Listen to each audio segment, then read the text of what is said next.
Olá, boa tarde. Eu sou Adriana Barros. Bem-vindos a essa live que a gente está promovendo. O nosso projeto Algo para Contar. Eu sou psicóloga, professora, apresento o programa Tarja Branca. E, juntamente com o Spencer Júnior, também psicólogo, professor e escritor, resolvemos fazer esse projeto de ter algo para contar.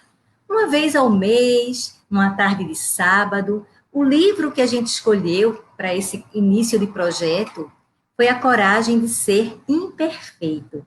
Mas antes de adentrarmos no livro, você, Spencer, boa tarde. Seja muito bem-vindo a esse nosso novo projeto. E, por favor, se apresente para as pessoas que estão nos escutando.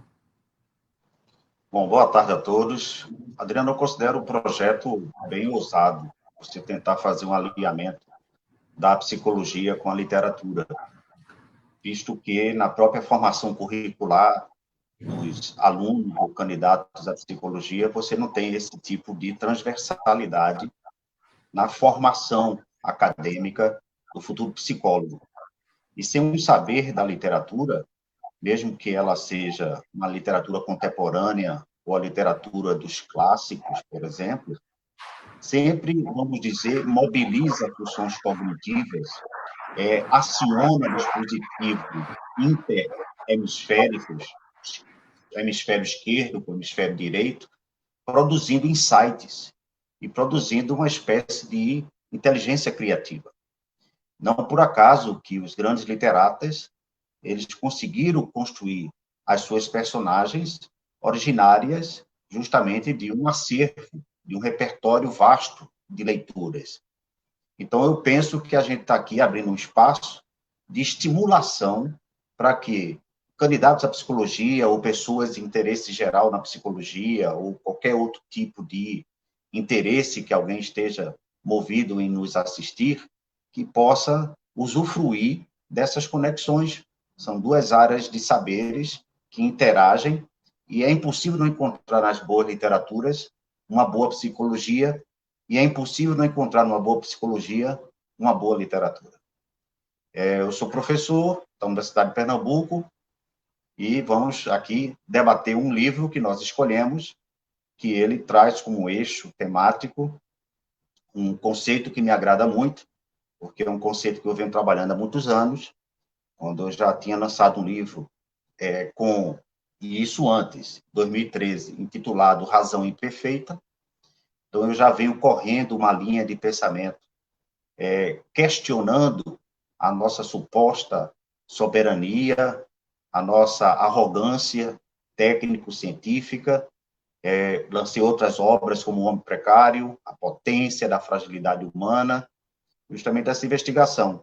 Então, foi um prazer poder entrar em contato com os conteúdos desse livro, porque ratificaram, de certa forma, já uma perspectiva com a qual eu sintonizo muito bem. Que maravilha, Spencer. Quando a Brené Brown fala, né, sobre a coragem de ser imperfeito, ela traz muito esse conceito de vulnerabilidade. Ela fala sobre coragem, ela fala sobre a importância de aprender a errar, a não ter medo de errar. Eu queria que as pessoas que estão nos escutando participassem, pelo menos que refletindo, sobre a pergunta: o que é que você quer para a sua vida? Às vezes, a gente pensa num querer tão superficial. Às vezes, a gente pensa num querer onde a gente deseja o que a gente talvez ilusoriamente imagine, mas não existe um aprofundamento. Spencer, a coragem de ser imperfeito traz a reflexão de como é possível olhar para dentro da gente, descobrir que a vulnerabilidade nos torna fortes. Quanto mais eu reconheço e aceito essa vulnerabilidade, o que é o oposto do que muitas pessoas pensam, ela até conta histórias no livro, onde pessoas, quando ela citava, ela fez uma pesquisa, e quando ela citava a palavra vulnerabilidade, algumas pessoas paravam e diziam, não, eu sou homem, quero ficar longe de vulnerabilidade, eu sou advogado, quero ficar longe de vulnerabilidade. E as pessoas linkavam a vulnerabilidade tanto a gênero, quanto também a questão das profissões. Mas, muito pelo contrário, o olhar essa vulnerabilidade é que ajudava a pessoa a se fortalecer. Existe outra forma, Spencer, na tua percepção, quando eu pergunto às pessoas o que é que elas querem para a vida delas? Para você, existe outra forma das pessoas conseguirem lidar com a própria existência, com o fortalecimento existencial, se elas não aprenderem a olhar para as suas fragilidades? Praticamente, para mim, é impossível, né? E eu penso que a grande perda no nosso projeto de civilização, eu vou usar aí um marcador de uma obra muito importante que deu nascimento à ciência da economia e também da sociedade capitalista, que é do Adam Smith, que é um economista britânico. A obra é Riqueza das Nações e o Tratado sobre Sentimentos Morais, quando ele já pregava a possibilidade de que a entrada da sociedade de mercado poderia castrar as virtudes heróicas, dentre elas a coragem. Isso significa que o nosso projeto civilizatório optou no anestesiamento das emoções que nós consideramos mais desconfortáveis, como angústia, tristeza, raiva, medo. E essa dicotomia trouxe um prejuízo muito grande ao psiquismo humano, porque dessa dicotomia que se originam os quadros obsessivos, compulsivos, os quadros neuróticos, e sobremaneira, que eu acredito que seja hoje o marcador mais prevalente no comportamento social, são as doenças narcísicas, que, diferentemente do século XIX para a entrada do século XX, que são as doenças neuróticas, cujo conteúdo era ligado ao proibido, e as doenças narcísicas ao permitido. Só ao permitido no sentido de só ao gozo. E aquilo que contraria, o elemento contraditório, ou essas emoções mais difíceis, elas passaram a serem anestesiadas, seja pela explosão da indústria farmacêutica, seja pela entrada de uma ideologia voltada ao consumo. Nós tínhamos na sociedade pré-industrial uma economia interna, onde as trocas se davam entre mercadorias de pessoa para pessoa, mas não tinha mediação da mercadoria. Depois da sociedade pós-industrial, nós ingressamos numa espécie de estoque de produção e precisamos dar esvaziamento a esse estoque de produção, o que deu nascimento à sociedade de consumo. Aí, conjuntamente com essas configurações, com a mudança de paradigma, uma revisão em termos de destinação do projeto civilizatório, nós terminamos optando pelo anestesiamento dessas emoções que nos anestesiam à guisa de uma busca de um gozo permanente. Isso gerou uma vulnerabilidade que eu diria perversa. Qual é a vulnerabilidade perversa? No sentido contrário à vulnerabilidade ontológica, ou seja, aquela vulnerabilidade estrutural que nos constitui. A vulnerabilidade perversa é aquela que você nega tê-la, que é justamente o conceito associado à vulnerabilidade, que é fraqueza, como normalmente as pessoas assim pensam. Tem um autor muito importante do início do século XX, da escola de Frankfurt, que foi uma escola que nasceu para pensar sobre o excesso do racionalismo científico, o Adorno, que tem uma frase interessante. Se tu expõe tuas fragilidades para uma pessoa e esta não sabe conduzi-la bem e joga contra você, é uma prova de que esta pessoa não te ama. Ou seja, as pessoas com quem nós convivemos também, elas têm uma concepção de que o indivíduo que expõe suas fragilidades é um sujeito fraco. Quando, na verdade, se a gente for fazer uma pesquisa historiográfica, né, se a gente pensar como foram as grandes obras artísticas, científicas produzidas, se a gente for, por exemplo, para Marcel Proust, que tinha uma asma terrível, uma vulnerabilidade biológica e, por consequência, psicológica, ele criou uma fantástica obra Em Busca do Tempo Perdido. Se a gente pensar em Dostoiévski, que tinha um quadro grave de epilepsia, passou 10 anos na Sibéria como refugiado, como prisioneiro, e passou por situações econômicas dificílimas, vamos ver a obra que Dostoiévski respondeu, ou seja, como cada autor, cada artista, como Aleijadinho, por exemplo, que esculpiu, desenhou projetos arquitetônicos, esculturas mais de 400 em várias cidades de Minas Gerais, mesmo que contraído por uma artrose crônica. Como é que essas pessoas respondem às suas vulnerabilidades, que eu acho que isso que interessa aqui o assunto. Você falou... Ou seja, tentando responder, desculpe, Adriana, tentando responder, nós optamos pelo caminho do anestesiamento da vulnerabilidade, que significa, no final, o nosso ressentimento à própria vida, como ela funciona. A não aceitação das incertezas, de como estamos, digamos, abertos aos acontecimentos da vida sem o nosso controle, e isso, logicamente, fez com que nós criássemos uma espécie de... o homem forte é aquele que sabe lidar com suas fragilidades. O homem fraco é aquele que não aprendeu a lidar com suas fragilidades. Então, acho que tem aí uma questão física, conjuntamente com a sociedade de consumo, com o espírito capitalista e com o anestesiamento das emoções. Você tocou num ponto muito interessante. Você falou do negacionismo, e a gente sabe que está existindo o ser humano, as pessoas que estão participando, tiveram convidados que falaram, a Teresa Lima, se isso não tem a ver com a modernidade líquida do querido Zygmunt Bauman.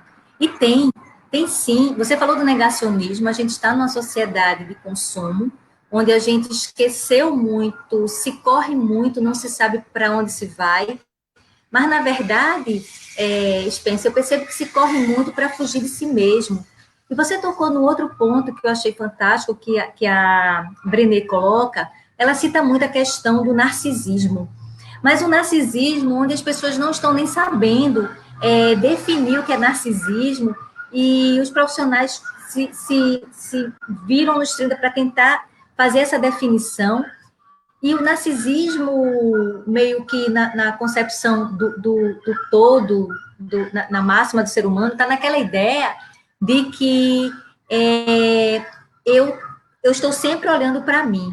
Só que a gente precisa entender por que o ser humano está só olhando para si. Por que ele está se colocando nesse centro? Será que isso não está linkado a uma grande fragilidade? Será que não é por conta de tantos medos? Será que a gente não precisa ajudar esse ser humano a se compreender melhor? A Brené diz que quando a gente tem a certeza de que os nossos amores, as pessoas que realmente gostam da gente, elas nunca vão nos colocar no palco com rifles ou com críticas para nos destruir. Por isso que a gente fica a gente tem mais facilidade de nos mostrarmos para aquelas pessoas que a gente confia. Só que a confiança, o que é algo que é muito interessante, eu gosto muito da palavra confiar. Confiança vem de confiar, e confiar vem de confiar. Fiar em conjunto. Mas não é algo que primeiro eu preparo o relacionamento para depois algo que vai acontecer na minha relação de vulnerabilidade, de confiar, ser vulnerável. O relacionamento vai se construindo e a confiança vai se construindo simultaneamente. Quando a gente olha para as entrelinhas, a gente tem que ter uma sensibilidade enorme de olhar as entrelinhas e procurar saber por que aquela pessoa está daquele jeito. Por que ela está tão defensiva? Por que ela está com tantas couraças? E a vulnerabilidade seria exatamente o conseguir transmutar, transformar essas couraças. Ele ter coragem de olhar para si. E muito se pergunta, então, vulnerabilidade, enfrentar a vulnerabilidade, a coragem de ser imperfeito, sou eu chegar, me rasgar e me mostrar para o mundo. Lê do engano. E isso é um dos, inclusive, ela coloca como, deixa eu achar aqui, um dos mitos sobre a coragem de ser imperfeito, um dos mitos sobre a vulnerabilidade. Porque eu não tenho que me rasgar e me colocar para quem eu não conheço.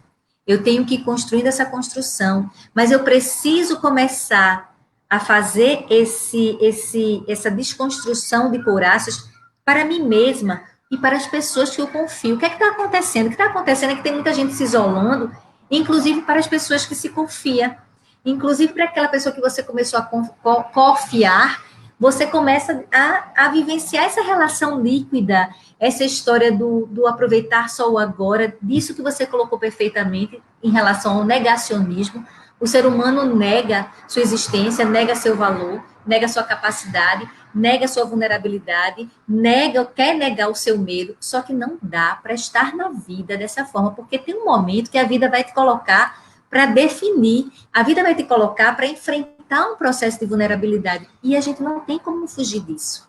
A gente precisa olhar para a gente e se preparar. O Josh Billy é um escritor norte-americano, que ele diz assim: solidão é um bom lugar para a gente visitar, mas não é um bom lugar para permanecermos. Claro está, Spencer, que quando a gente visita essa solidão, a gente se conecta conosco mesmo, a gente começa a quebrar esse negacionismo e ter coragem de olhar e descobrir essa pessoa encantadora que cada um de nós somos. E aí, quando eu me fortaleço na minha solidão, aí eu consigo sim vivenciar a solitude. Então, eu consigo estar só e estar pleno, porque eu não vivenciei o que você colocou, o negacionismo de quem se é, o negacionismo de quem se quer. Muito da humanidade não está sabendo nem para onde vai, a gente precisa de direcionamento. Eu preciso saber onde eu estou, eu preciso saber o que eu quero alcançar, para que eu possa constituir os passos.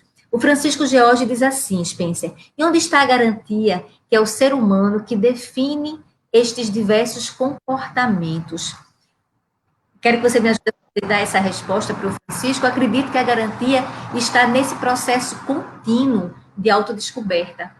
A gente não tem respostas. Exatamente essa grande vulnerabilidade. A gente constrói respostas dia a dia. É nesse processo da existência, no agora, é nesse devir, é nesse eterno de vir assim que a filosofia traz tão bem construída, que a gente vai buscando as respostas. Mas quem imaginar que a resposta está lá na frente, vai sofrer uma grande decepção.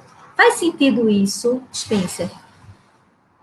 Mas eu penso que tanto a questão que você abre sobre a dificuldade do ser humano em função de negar ou anestesiar essa contraparte que o coloca em ameaça, está dentro de um algoritmo filogenético, porque ninguém suportaria o tempo todo saber-se vulnerável, porque aí o cérebro implodiria, não suportaria. O mérito não está em saber que sempre, a qualquer momento, eu posso morrer, mas o mérito está em eu poder viver da melhor forma possível, sabendo, por outro lado, que a qualquer momento tudo pode acontecer e acabar.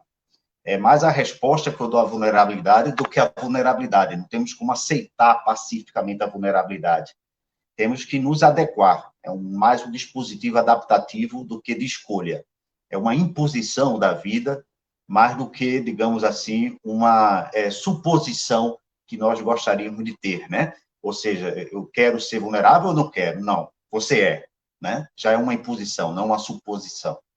Tem uma frase muito interessante do Samuel Johnson, que foi um grande enciclopedista britânico, que ele diz o seguinte: cada um sabe de si mesmo o que jamais revelaria para o seu mais íntimo amigo. Ou seja, nós temos um conhecimento de nós mesmos que nós não apenas revelamos em totum ou em totalidade para as pessoas com as quais confiamos, né, com as quais temos confiança, né, e por isso mesmo negamos também para nós mesmos, porque o fator de uma iluminação, se a gente pensasse na metáfora do pirilampo, por exemplo, ele só é perceptível graças à escuridão. Como diria Goethe, num conceito maravilhoso, quando ele fala sobre claridade ou nitidez, ele diz que nitidez é o contraste entre a luz e a sombra. Portanto, a gente tem a resplandecência, vamos dizer assim, uma autopercepção iluminativa sobre emoções que estão lá e poder nomeá-las, tá? Que essa é a nossa grande dificuldade, que a maioria das pessoas, na opção, ou, digamos, pela eleição de negar a si mesmas, não vão ter, digamos, essa experiência exitosa. Eu usaria aqui também um aditivo conceitual em relação a essa questão que eu penso, a pessoa que fez alusão agora, né, à pergunta. Tem uma tirada psicanalítica que é o seguinte: o ego é o maior inimigo do eu. Então, eu vou repetir: o ego é o maior inimigo do eu, né? O que isso simboliza, né? A nossa maior dificuldade, muitas vezes, é a forma como eu lido com meus próprios sentimentos e passa pelo ego. Ou seja, que aquilo que eu estava dizendo sobre o nosso narcisismo, a gente não quer, não apenas não dizer para o outro sobre nossas vulnerabilidades, mas eu acho que a gente não faz a autoconfissão, a maneira santo-agostiniana de fazer o reconhecimento, né, da nossa fragilidade ontológica, né, na nossa própria condição. Agora, quando eu penso assim, também neste aspecto, por que negamos? E como eu falei, não tem como nós mantermos uma afirmação constante também, eu sou vulnerável e vou morrer a qualquer momento, porque isso adoece a pessoa. Eu vou para uma tirada que eu acho que é, talvez aqui simbolize melhor, tanto a questão que você levanta, como também do participante, meus agradecimentos pela pergunta, referente à questão afetiva. E aí eu recorro mais uma vez à psicanálise, quando Freud diz que tem 3 coisas que ameaçam o ser humano e que o deixa vulnerável. O primeiro são os acidentes, aos quais estamos todos sujeitos. Por exemplo, o acidente agora biológico do coronavírus. Também estamos sujeitos à forma, vamos dizer, perecível do nosso corpo, né, entropicamente destinada à destruição, que são as doenças ou o próprio envelhecimento. Mas ele categoriza um terceiro nível de vulnerabilidade que ele considera o maior de todos, que não são os acidentes externos, nem mesmo a fragilidade biológica, que é o amor. Ele cita, ele constrói uma seguinte frase, que é a seguinte: nunca estamos tão vulneráveis ao sofrimento, tanto quanto na proporção que amamos alguém. Então, existe uma relação, vamos dizer assim, bastante, eu diria, dialética, entre a vulnerabilidade e o amor. Porque parece que as pessoas menos vulneráveis são as que amam e conseguem ser amadas. Isso é uma propriedade muito interessante. Se nós fizermos também uma leitura historiográfica da construção do movimento do cristianismo, antes que Constantino, imperador romano, pudesse oficializar por estratégia política, já que era um movimento que estava em ascensão no Império de Roma, e ele resolveu dar um tom de religiosidade oficial ao movimento social cristão, como sendo religião do próprio Império, né, que é o surgimento da Igreja Católica Apostólica Romana. Você me mencionou aí que, conforme a autora coloca no livro, e ela cita, né, a Arena do Homem, né, baseada na versão do presidente Roosevelt, por exemplo, que é uma coisa que eu acho que até é bem, bastante cativante, né, bastante cativante, que é o aspecto de que os cristãos, são chamados cristãos primitivos, que eram os primeiros cristãos, que eles tinham que se esconder nas catacumbas para poderem praticar a sua religiosidade. E ali, quando eram pegos pelos guardas romanos, eram levados à arena, no caso o Coliseu, para que fossem submetidos aos espetáculos sanguinários, famosos, onde os cristãos eram jogados para serem devorados pelos chacais, pelas feras, e aquilo fazia com que aquela multidão sanguinsedenta entrasse numa vibração louca, delirante, de gozar com o sofrimento do outro.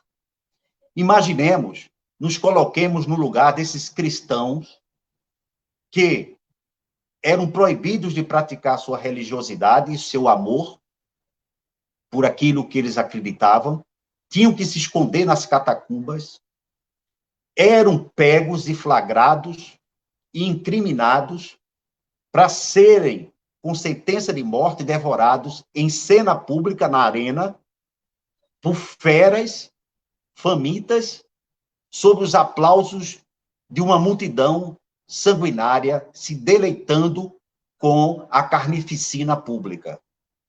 Só que tem uma questão aí que eu queria destacar. Enquanto eles não eram puxados para o centro da arena, que é o Coliseu, eles se reuniam entre si, davam-se as mãos e citavam um hino conhecido como Morituras te saluto. Significa, morremos te saudando. Somos vulneráveis. mas em tuas mãos, com amor, tornamo-nos fortes.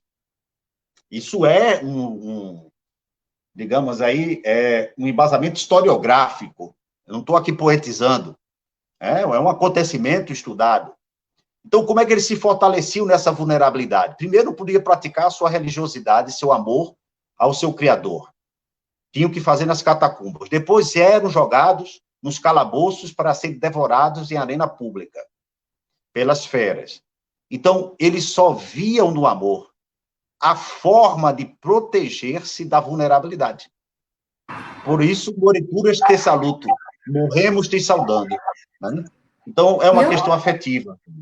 E eu penso isso mesmo, você conta de uma forma maravilhosa essa história, e se a gente não encontrar no amor a saída, como é que vai ser?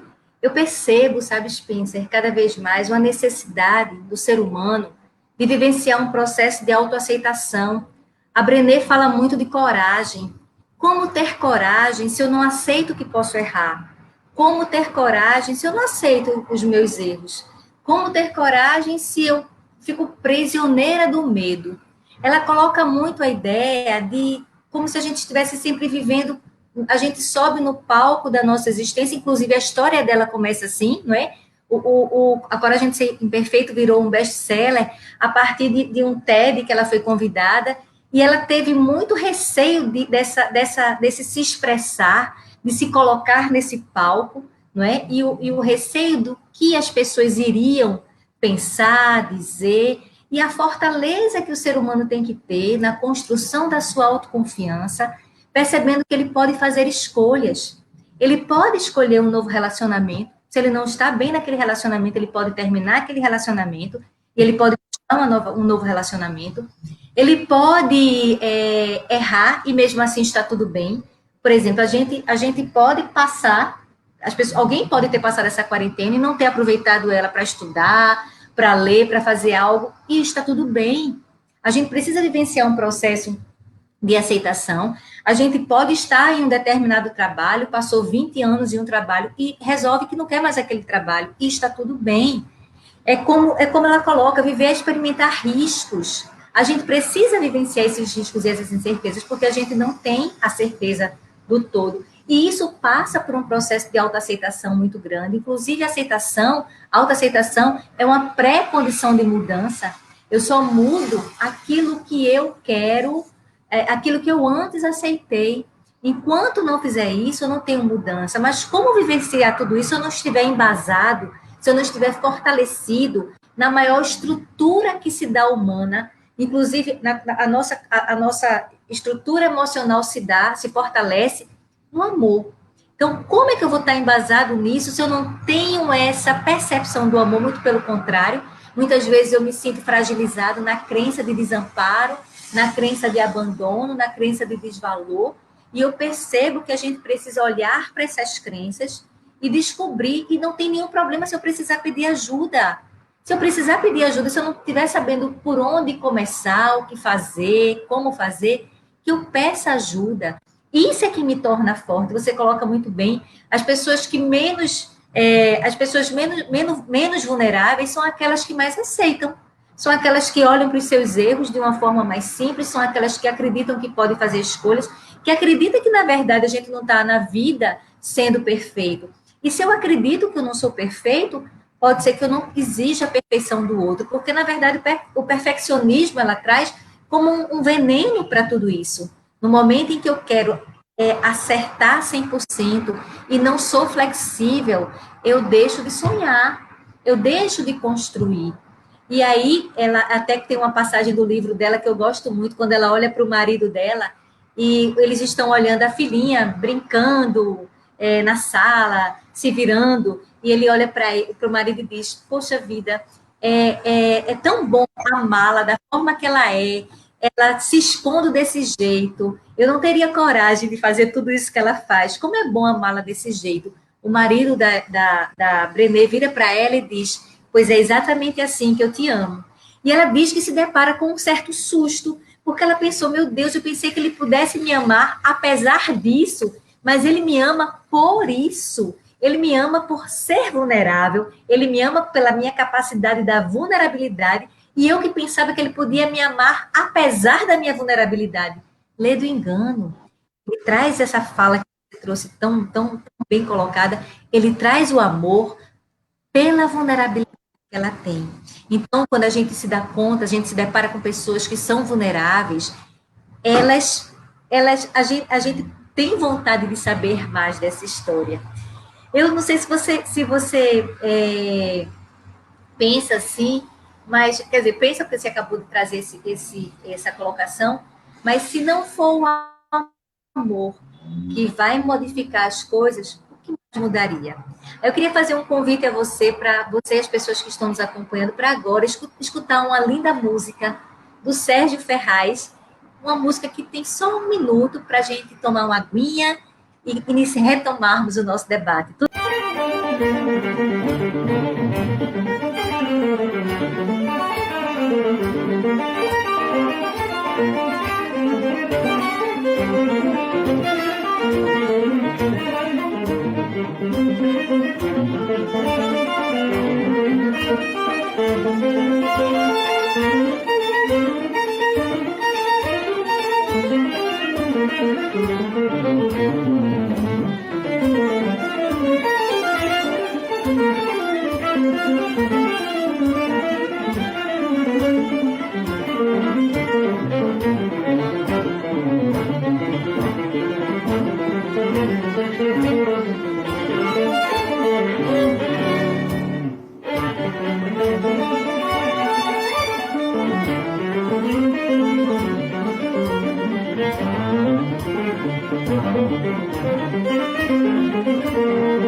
Eita, que vontade de ouvir mais, uma interpretação de Bach, o Sérgio Ferraz e Ana Oliveira, muito bom. Mas eu queria voltar aqui, Spencer, quando a Brené coloca assim, ela diz assim, isso que a gente estava comentando agora, sim, eu sou imperfeita, vulnerável, eu tenho medos. Isso não anula outra verdade. Sou corajosa e merecedora de amor e alegria. É exatamente isso, uma coisa não desvalida a outra, muito pelo contrário, que a gente falava, a aceitação, ela traz muito mais um fortalecimento existencial. Spencer, você vê, como é que você percebe a ideia da Brené quando ela coloca a vulnerabilidade, a diferença entre os gêneros, não é? A forma que as mulheres se colocam vulneráveis, ela é um pouco diferente da forma que os homens se tornam vulnerável, o homem ainda... Isso na relação dos papéis que cada um exerce, o homem que se enxerga muitas vezes frágil, fraco, na verdade, não é nem frágil, ele se enxerga fraco, e a mulher que muitas vezes fica na preocupação de como ela vai ser julgada até por outras amigas, por outras mulheres, por seus familiares. Como é que você vê isso? Bom, ela define bem essa questão de particularidades psicológicas, eu acho até mais exigente para a mulher, de ela não ser, digamos assim, vulnerável, porque tem a exigência da maternidade, que sempre foi um peso muito grande, digamos, para as mulheres, né? Além do cumprimento da maternidade e as exigências estéticas, esse culto que nós temos à perfeição, à saúde, ao estado, digamos, estético, nós somos uma cultura voltada para o sucesso, voltada para a fama, E, logicamente, que tudo aquilo que possa contradizer, isso já serve para os dois gêneros, né? De fato, para o gênero masculino, a ideia de que um homem fraco não cabe, o homem não chora, né? Eu aprendi, cresci escutando isso, o homem não chora, né? E para quem me conhece na intimidade sabe que eu choro. Então, eu exponho as minhas vulnerabilidades, tá? Mas eu penso que há aí uma coisa interessante, seja para as mulheres, seja para os homens. O fracasso humaniza mais as pessoas do que o sucesso. Porque o fracasso, ele pode resgatar para nós uma concepção de que, não apenas na nossa vulnerabilidade, e isso me faz lembrar uma gravura de Leonardo da Vinci, onde ele traz a tristeza e a alegria entrelaçadas, mas uma de costas para outra. Tudo bem que nós estamos presas pelo destino, mas nós não simpatizamos uma com a outra, porque a presença da tristeza pressupõe a ausência da alegria e vice-versa, né? Mas, como diria Friedrich Nietzsche também, que muitas pessoas querem ter esse controle emocional, por exemplo, de não amar, de não se permitirem a vivenciar paixões, porque acham que vão ficar mais vulneráveis, né? Como diria Freud, se você não quer amar para não sofrer, não amar significa adoecer, né? Que a gente recai numa questão muito interessante, como diria Nietzsche. Se você tenta arrancar as paixões de sua vida, você termina por arrancar também a raiz da sua vida, porque são coisas que estão entrelaçadas também. Então, o que está entrelaçado a nós? O fracasso. O que está entrelaçado a nós, seja para homem ou mulher? A ideia mesma da nossa fragilidade, né? Lógico que, paradoxalmente a isso, a ideia também do florescimento. Isso me faz lembrar também de uma literatura antiquíssima, né? E que eu acho que vale a pena citar aqui, porque eu dividiria, se eu estivesse conversando com a autora do livro, eu proporia uma dialética entre vulnerabilidade e tibieza. O que é tibieza? Os tíbios, né? Está muito contemplado nas narrativas bíblicas. E na obra de Dante Alighieri, na Divina Comédia, primeira parte, que é a parte referente ao inferno, quando Virgílio está conduzindo, ele diz assim: não olhai para os tíbios, deixai-os como tal, pois eles não sabem como lidar com suas próprias fraquezas. Então, o que é o tíbio na literatura bíblica?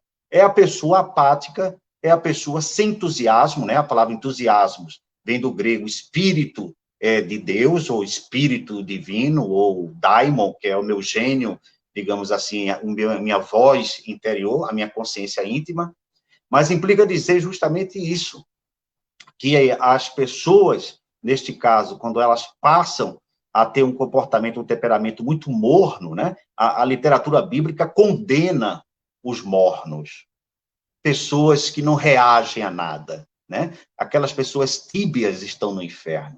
Então, o tíbio, diferentemente do vulnerável, é o seguinte: o tíbio não pode nem ser vulnerável, porque ele nem sequer se percebe como vulnerável, porque a relação com a vida é uma relação, digamos, comprometida.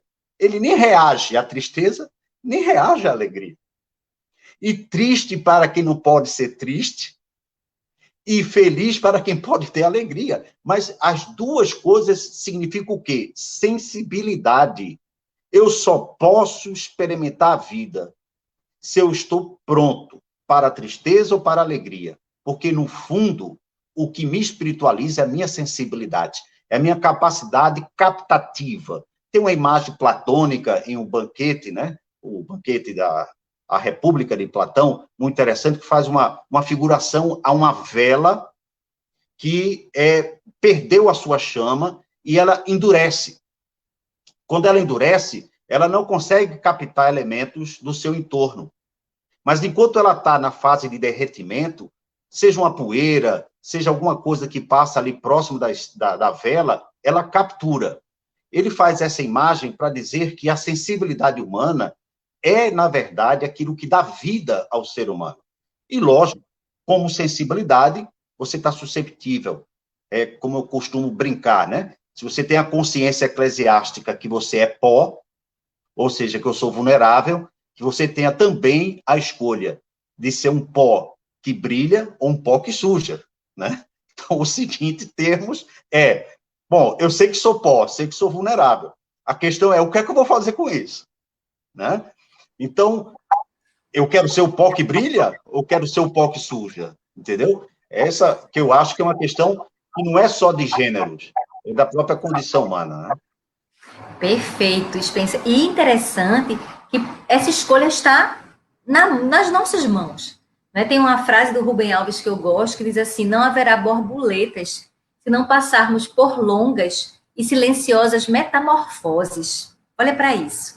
A gente quer vislumbrar aquele jardim de borboletas, mas a gente não quer olhar para o momento do casulo. E quando a gente apressa esse rio, quando a gente dá um passo maior, a gente se depara com aniquilidade, a gente aleja, a gente separa, a gente desconstrói. Então, como há uma necessidade de darmos tempo a esse processo de metamorfose? É preciso um caminho e também o silêncio. O processo de transformação, quando convida ao silêncio, ele convida à paciência. Como é que a gente vai ter paciência se a gente não, se nós não pararmos para reverenciarmos o Senhor tempo? Eu preciso do tempo para crescer, para maturar, para me descobrir. O tempo é quem vai trazer essa minha alegria. E você falando de alegria, eu gosto de brincar com as palavras. A palavra sabedoria. Eu tenho perguntado para as pessoas se elas se consideram pessoas que têm sabedoria. E aí, brincando com a palavra, se a gente puder fracionar, a gente pegaria saber, dor, ria. Então, quando eu começo a me dar conta, quando eu descubro, quando eu olho para essa dor, é mais fácil poder rir. E aí você coloca realmente, não é? Como é que eles conseguiriam ficar alegres ou tristes se eles nem sabiam? Então, a gente precisa desse conhecer, a gente precisa dessa maturação, a gente precisa desse tempo, e eu concordo com você. Existem papéis aos quais os seres humanos, os gêneros, são mais puxados para determinados papéis, mas isso vem mudando e depende muito da forma que cada ser se posiciona no mundo, cada ser se posiciona na vida, não só em relação à sua própria existência, mas o que ele quer da vida, o que ele quer para ele. E aí, como fazer isso se a gente não passar por essa transformação, recolhendo-nos no nosso silêncio, nos conectando com a nossa própria história, com a nossa própria identidade, até para que a gente possa fortalecer a nossa subjetividade, para que a gente descubra quem que a gente é e quem que a gente quer ser na vida. Eu comecei hoje perguntando para as pessoas o que é que elas querem da vida. Será que a gente já descobriu o que é que a gente quer? E toda hora, todo momento, é tempo de descobrirmos. Eu escuto algumas pessoas quando falam como eu estou velho, como eu estou, como o tempo já passou para mim. Quando eu pergunto a idade, são pessoas com muito pouca idade dizendo isso. E esse conceito é muito interno. Esse conceito dessa visão distorcida de si mesmo passa por uma necessidade de se regular, de se reconstruir. Porque enquanto o ser humano não regular melhor essa cognição, as emoções dele vão estar sofrendo as consequências de uma cognição distorcida. Então, há uma necessidade, existe uma necessidade do ser humano buscar esse silêncio, respeitando, claro, o seu tempo, mas acreditando-se, percebendo que ele é capaz de ter coragem. Coragem para ir, mesmo com medo. A gente pensa que coragem é ausência de medo, lê do engano. A gente tem medo, o medo é uma emoção básica, está na gente, inclusive ela é muito, todas as emoções são muito boas, e o medo também nos preserva, o medo nos ajuda a dizer se aquele caminho é possível ser seguido, ou se eu preciso me preparar melhor para seguir aquele caminho. O medo é algo que vem nos defender, que vem nos ajudar. Agora, se as pessoas ficam presas no medo, elas paralisam, e é exatamente essa paralisação quem define a incapacidade do ser humano de ir. Eu preciso acreditar no meu potencial. E é muito isso, eu concordo com você que não é uma questão de gênero, mas uma questão de ser humano e a forma como esse ser humano estar na vida. A palavrinha de ordem é enfrentamento. eu preciso enfrentar, e a gente não vai conseguir enfrentar se a gente não trouxer conhecimento para esse medo. O medo existe, eu preciso conhecê-lo, e eu vou trazendo esse conhecimento para quê? Para criar a ponte, que seria enfrentamento. E o que é que alimenta esse enfrentamento? Esse enfrentamento, ele só cresce alimentado por algo. O que é que alimenta esse enfrentamento? Coragem. Então, é exatamente essa coragem de olhar e dizer, não está bom, e eu posso melhorar. A gente sempre tem que perguntar o que é que ainda pode melhorar. E não, isso não é ser perfeccionista, muito pelo contrário. É aceitar que pode estar errado, e às vezes aquilo que está errado a gente pode deixar ali, porque a gente está querendo uma outra coisa. Como é isso para você, Spencer? Bom, Adriana, eu vou me permitir a expor uma fragilidade minha, vivida, quando eu tinha 7 anos de idade, e em cena pública, né? Já que você está no compartilhamento virtual, você está na arena pública, então eu vou usar sem receio de ser criticado ou qualquer outro tipo de reprovação. Eu vou colocar em prática as sugestões do livro, vamos dizer assim. Quando eu tinha 7 anos de idade, eu tive um impacto muito grande, que foi o abandono que meu pai fez em relação à família. Eu era sou o filho mais velho, e aquilo impactou muito, porque foi um movimento muito, digamos assim, abrupto, a saída dele da casa, abandonando a minha mãe e abandonando os filhos. E eu me lembro que minha mãe percebia que eu estava muito entristecido, porque eu sempre tive essa sensibilidade, segundo ela, mais aguçada, então ela me presenteava, sempre quando chegava do seu trabalho, com pequenos bonequinhos de plástico. E eu fui ali, acredito hoje, me autopsicanalizando, digamos, entendendo uma forma de lidar com o sofrimento. O que é que eu fiz? Eu aproveitei todos aqueles bonequinhos de plástico, eram muitos animais, e resolvi desenvolver uma batalha entre um exército que era o inimigo e o exército que eu considerava aquele que me representava, através de um animal que eu escolhi, um bonequinho, que era um hipopótamo vermelho, que eu dei o nome de Feroz. Só depois eu pude entender por que Feroz, representando a minha ferocidade, a minha raiva do abandono do meu pai em relação à família, deixando as incumbências apenas para minha mãe.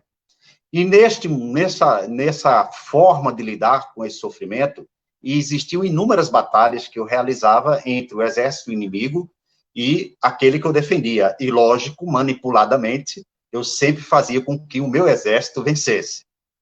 Mas, curiosamente, chegou um momento que isso me cansou. Eu cansei do sucesso, eu cansei da perfeição, eu cansei de estar no controle, eu cansei de estar sempre ali na vitória. Eu cansei de ter que mostrar para os exércitos inimigos que eu era mais forte e poderoso. E aí, numa fatídica batalha, a maneira de Napoleão em Waterloo, o hipopótamo representado aí, neste caso, por este boneco chamado Feroz, eu o coloquei numa posição de costas e ele foi atraiçoado pelo exército inimigo, e isso fez com que, finalmente, o meu exército fosse derrotado. Lembro-me como hoje o cortejo fúnebre que eu realizei com todos os bonecos enfileirados até o quintal da minha casa, munido de uma faca de cozinha, cavei a própria cova de Feroz e o sepultei. E aí me veio a grande pergunta: que devo eu fazer agora com todos esses outros bonecos? E eu morava numa ladeira, e nessa ladeira, na parte de cima, existia uma favela. E, neste momento, eu escutei as gargalhadas de crianças carentes que estavam passando da frente da casa onde eu morava e resolvi, num movimento de júbilo instantâneo, pegar todos aqueles bonecos e jogar para aquelas crianças que disputavam os bonecos como se fossem, assim, presentes natalinos. E eu ria de tudo aquilo ali. E eu entrei num estado extasiante, porque eu comecei a pensar comigo mesmo, isso com 7 anos de idade, finalmente, a derrota e a não obrigatoriedade contínua de provar a alguém que eu sou forte e poderoso era, de fato, digamos assim, a grande causa da minha alegria. E a distribuição dos bonecos também foi muito representativa, porque isso me fez pensar que quando a gente divide nossa dor com o outro, esta dor ela pode ser metamorfoseada numa alegria, dependendo, logicamente, para quem a gente joga os nossos sofrimentos. eu penso como na literatura clássica, Tristão e Isolda, quando aquele casal apaixonado faz justamente aquilo que sempre se temeu diante da impossibilidade de você permanecer na relação com o amor perante a própria morte, né? Não por acaso a gente tem um dizer que a morte nos separe. E era justamente se o amor poderia superar a morte, se esse amor seria mais forte do que a própria morte, era a questão dessa literatura de Tristão e Isolda. Os dois morrem no mesmo dia, na mesma hora, são sepultados em caixões diferentes, e depois de uma semana, para, digamos, a estupefação das pessoas que lá passavam, viram que do ataúde, né, do caixão de Tristão, brotou uma videira, e do caixão de Isolda brotou uma rameira. E os dois ramos se entrelaçaram sobre os caixões. E aí todo mundo saiu correndo, comemorando, dizendo: o amor ressurge das cinzas, o amor vence a morte. Então, podemos dizer que a morte nos coloca numa concepção da nossa própria imperfeição, mas o amor pode dar um intervalo, digamos assim, do tipo, não existe melodia sem pausa, né? Então, a gente pode gozar a vida, mesmo que em instantes intervalares ou difíceis, digamos, diante da nossa própria situação de vida. Imperfeitos, fracassados, não obstante, potencialmente destinados também a viver o amor. E o sucesso está aí, né? O sucesso está quando a gente olha, essa tua história é linda, quando você olha e descobre que pode fracassar, é quando começa a existir o sucesso. Quando a gente olha aquela pedra gigante e percebe que a gente não precisa carregar essa pedra, a gente começa o processo de libertação. Então, eu acredito que é nesse sentido, e foi muito, a Brené Brown diz muito isso no livro dela, que um pesquisador norte-americano, que ela também seguiu essa pesquisa, percebeu que quando as pessoas conseguiam dividir com outras as dificuldades das suas vidas, os momentos que muitas vezes a gente não quer que ninguém saiba, os momentos que a gente acredita que dói muito e às vezes nem nós mesmos queremos olhar.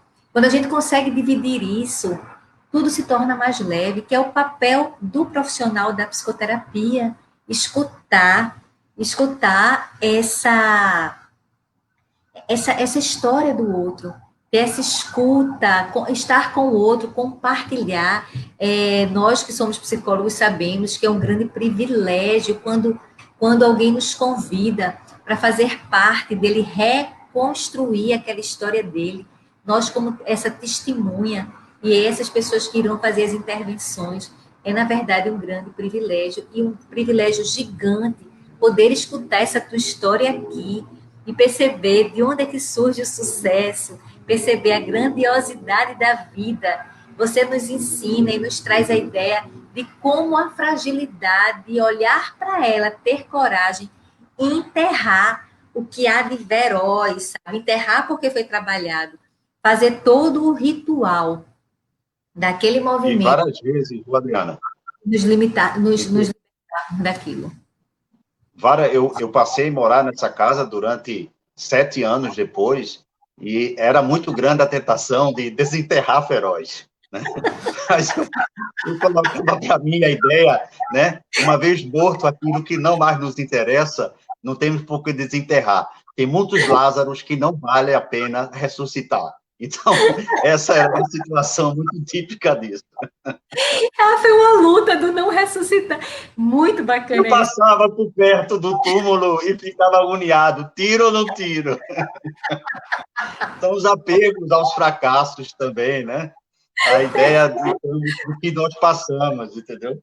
Vamos dizer tchau mesmo, vamos fazer os nossos, vamos enterrar o que a gente não quer. Tudo que é maravilhoso, né? Tem o início, o desenvolvimento e a conclusão.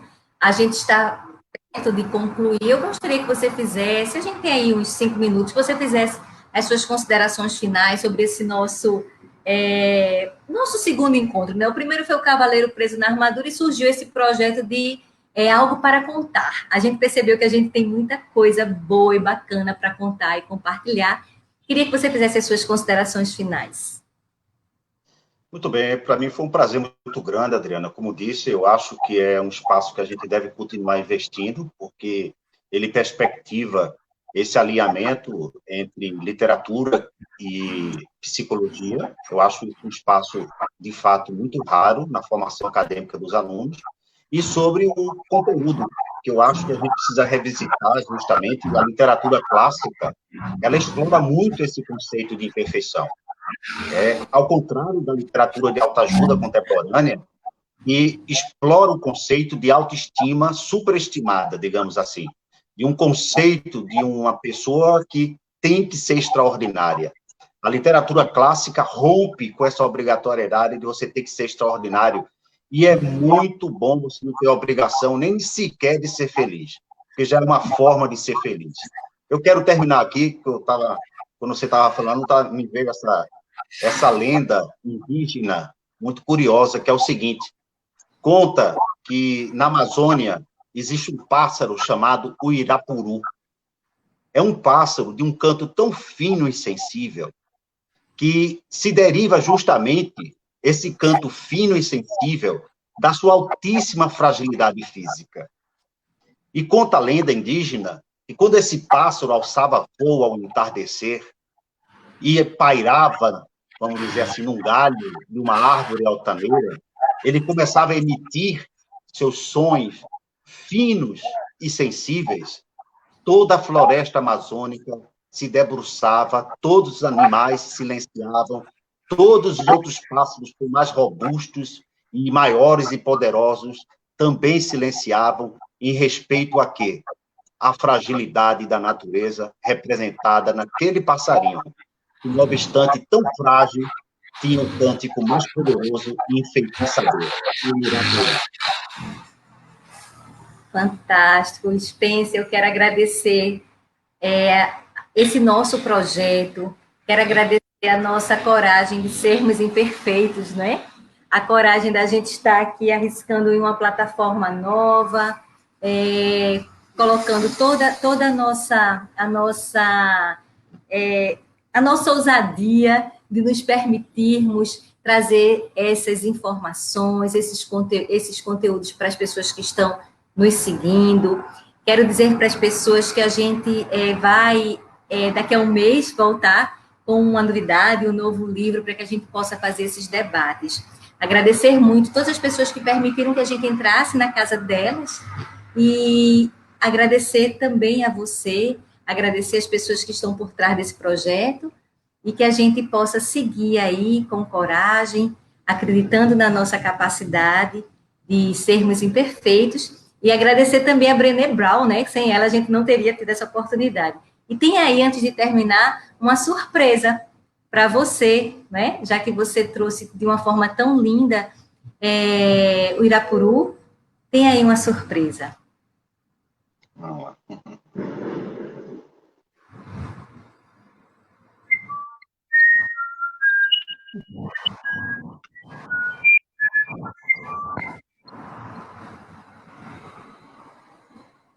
Isso aí. É uma prova que eu não estou mentindo.